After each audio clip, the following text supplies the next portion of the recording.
Welcome back to my channel রিয়ান্স ওয়ার্ল্ডে সবাইকে স্বাগত আর অনেক অনেক ভালোবাসা জানিয়ে আজকে নতুন একটা দিন শুরু করলাম। সো দেখো সকাল সকাল ঘুম থেকে উঠে সব কাজকর্ম সেরে স্নান টান করে চলে এসেছি ছাদে জামা কাপড় মেলতে। জামা কাপড় মেলতে মেলতে হঠাৎ মনে হলো কেননা তোমাদের আমি আমার গাছের ফুলগুলোকে একটু দেখাই।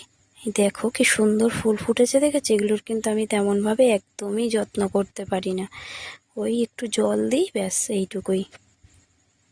ছাদে জামা কাপড় মেলে চলে এসেছি নিচে রান্নাঘরে। দেখো চা করতে, সকাল সকাল চা না খেলে না জানি দিনটাই শুরু হয় না। তোমাদের কার কার এরকম হয় আমাকে অবশ্যই জানিও। আমার ছেলে দেখেছো এদিকে কি করছে, আজকে আমি গাছ থেকে ফুল তুলতে ভুলে গেছি, তো ও চলে এসেছে প্লাস্টিক নিয়ে ফুল তুলতে। ও একা একা ফুল তুলবে, তো ও তো আর পারছে না তুলতে, তাই দেখো আমিই তুলে তুলে দিলাম। ও প্লাস্টিকে ভরে নিয়ে সেগুলো নিয়ে গিয়ে ঘরে দৌড়ে গিয়ে রেখে চলে আসলো। এই রেখে আসতে গিয়েও একবার হুমড়ি খেয়ে পড়ে গেছে জানো। তারপরে এই দেখো চলে এসেছি রান্নাঘরে। এদিকে মেয়েও চলে গেছে স্কুলে, টিফিন করে দিচ্ছি খেয়ে দে। আমি রান্না করছি, রান্না করতে করতে ওই কিছুটা লঙ্কা নিয়ে এসেছিলো শাশুড়ি, সেগুলো বোটা ছাড়িয়ে পরিষ্কার করে রেখে দিলাম।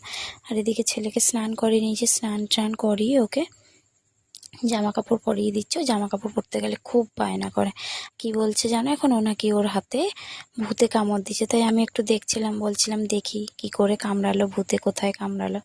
এই বলতে বলতে ওর সাথে গল্প করতে করতে ওকে একদম রেডি করে দিয়ে ওকে না আজকে খাওয়ানোর পরে জল খাওয়াতে ভুলে গিয়েছিলাম আমি, তো একটু জল আনতে গিয়েছিলাম আমি, জল এনে ওকে আবার খাইয়ে দিয়েছি, দেখতে পাবে।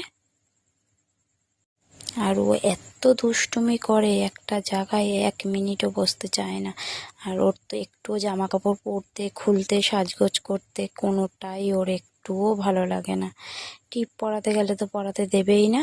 ওই দেখো একা একা খাট দিয়ে নামছে, আমি একটু ঘর থেকে বেরিয়েছি আর একা একা খাট দিয়ে নেমে যাচ্ছে গিয়ে। ওকে গুছিয়ে আমি ওকে আমার ননদের কাছে দিয়ে আসলাম। ননদের কাছে দিয়ে এসে দেখো বাসন মাজতে বসে পড়েছি। বাসন টাসন মেজে যেইটুকু কাজ বাকি ছিল করে আমার আজকে মেয়েকে স্কুল থেকে আনতে যেতে হবে। মেয়েকে স্কুল থেকে আনতে চলে গিয়েছিলাম, তার একটু গিয়েছিলাম ব্যাংকে। ব্যাংক থেকে কাজ তাড়াতাড়ি হয়ে গেছিলো, তার টাইমও ছিল, মেয়ের স্কুল ছুটি হতে দিয়েছিল, তাই একটু বাজার কলকাতার সামনে তাই ঘুরে এসেছিলাম। তো এখান থেকে চলে গিয়েছিলাম তারপর মেয়েকে স্কুল থেকে আনতে। মেয়েকে স্কুল থেকে নিয়ে একবারে তোমার বাড়ি ফিরেছি। এর ভিডিওটা এতটুকু, সবাই লাইক কমেন্ট করে জানিও কেমন হয়েছে ভিডিওটা। টাটা।